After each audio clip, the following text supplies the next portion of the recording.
Thank you for listening. This is the Combatives Academy Podcast, number 1. You can get more podcasts at combativeacademy.com. My name is Rafi Gabriel, and I am the founder of Combatives Academy. I wanted to talk about what makes our school different and why you might want to train in combatives. The real difference is that our training methods come from the idea that training in any kind of serious self-defense, what we call anything goes or total violence scenarios, must come from a weapons-based training. And the most maybe sensible weapon to base your training on is the knife. The knife, because it's probably the most common weapon anybody could have. It is one of the most lethal weapons. And with that as your starting point, every other type of training lines up very nicely, and it gives you an idea of what can and what is viable and what is not viable to train in and to use when we're talking about total violence.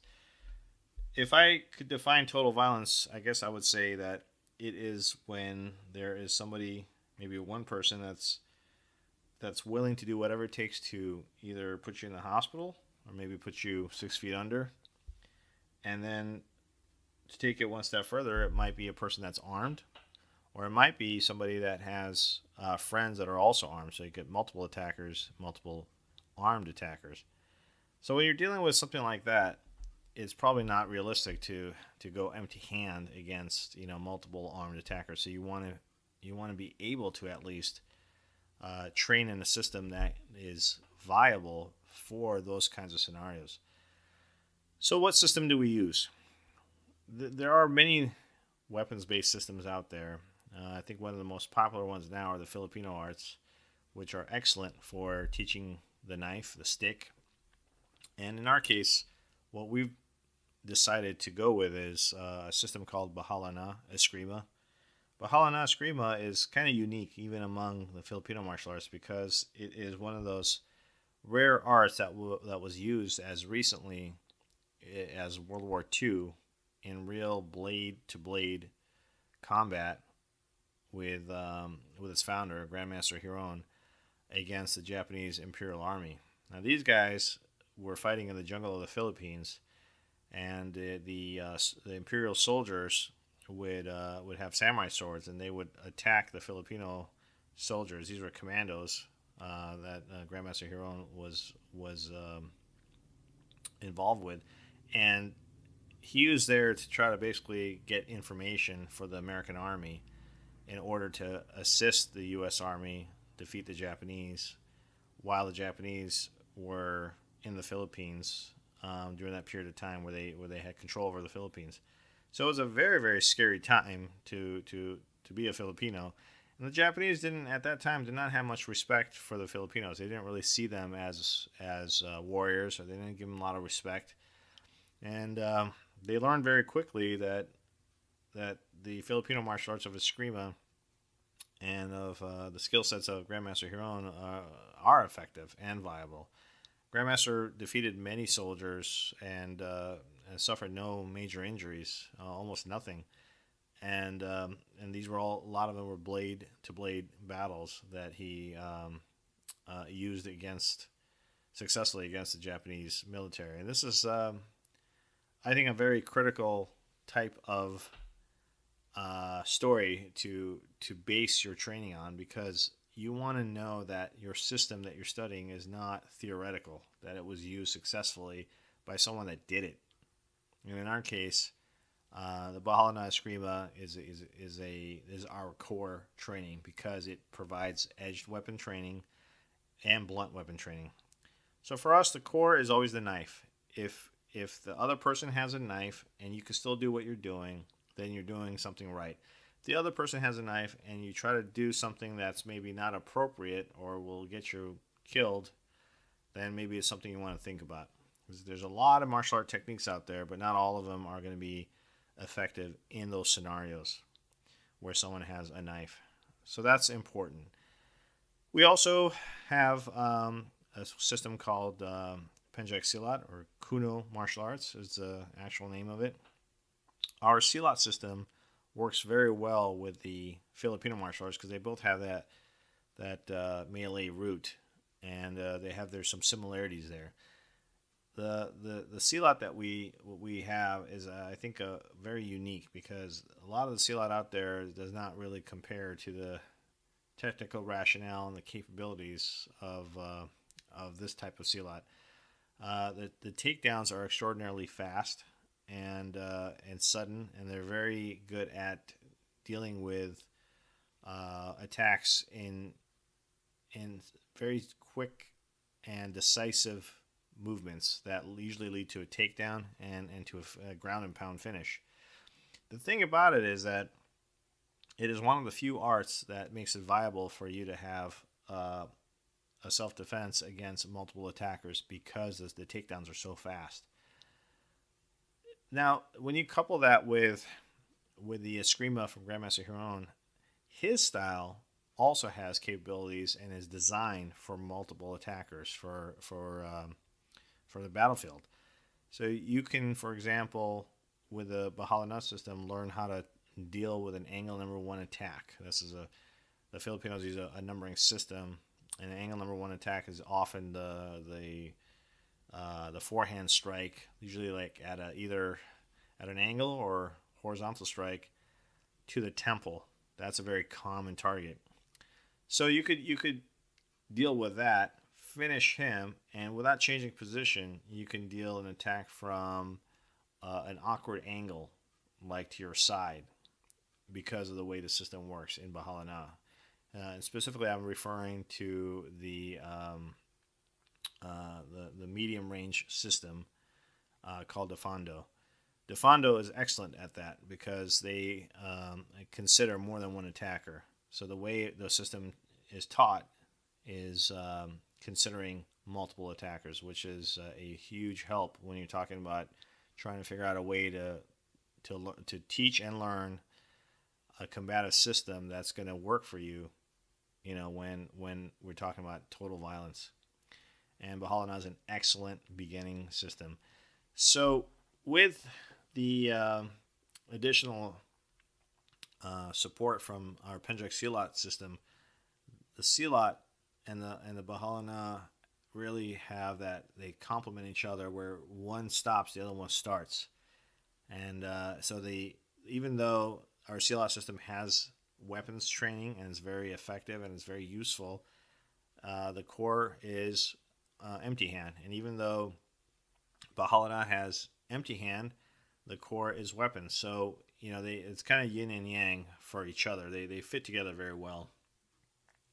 The other system that we teach is Jeet Kune Do. There are basically two types of Jeet Kune Do. There's two main classes. There is the Junfan kickboxing, or the Junfan Kung Fu, which was created by Bruce Lee, and I guess you could call that the maybe they call it the old style of Jeet Kune Do or the original Jeet Kune Do. And then you have what's called the concepts method. Concepts method is something that I think probably Guru and Sifu Dan Inosanto is most well known for, even though he's done it all. And as a leader of Jeet Kune Do in the world, the concepts method is the idea that you could use multiple systems to explore your Jeet Kune Do. It's probably not what people think it is. They think it's a blend of every art, and it's not. That's not it at all. The concepts method is exploration of different systems and different ideas to see if it fits in with what you're doing. But for us, we do both. So the Jeet Kune Do, what's really good about it is that it gives you a martial art education like probably no other art. Because there's no real commitment to any one system, over the years, a lot of the Jeet Kune Do guys and players have done a great job really analyzing and comparing and contrasting different systems and really getting to the core or the root of what martial arts and martial art training is all about.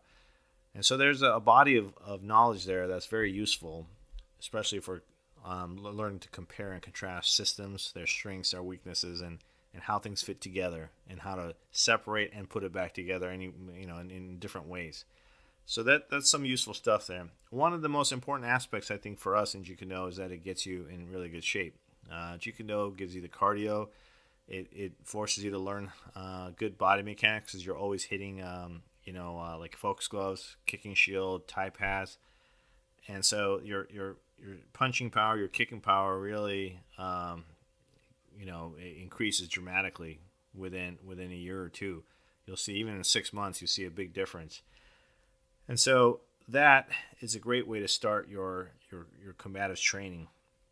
The other benefits that you can do is that you can explore any art, and so you can add components like grappling, which is critical even in combatives. Now, you probably don't want to take one person down and commit your entire body to pinning one person and then finding a position and then doing a submission in the streets when there's multiple attackers. But there are times, and there's a time and place for everything in martial arts.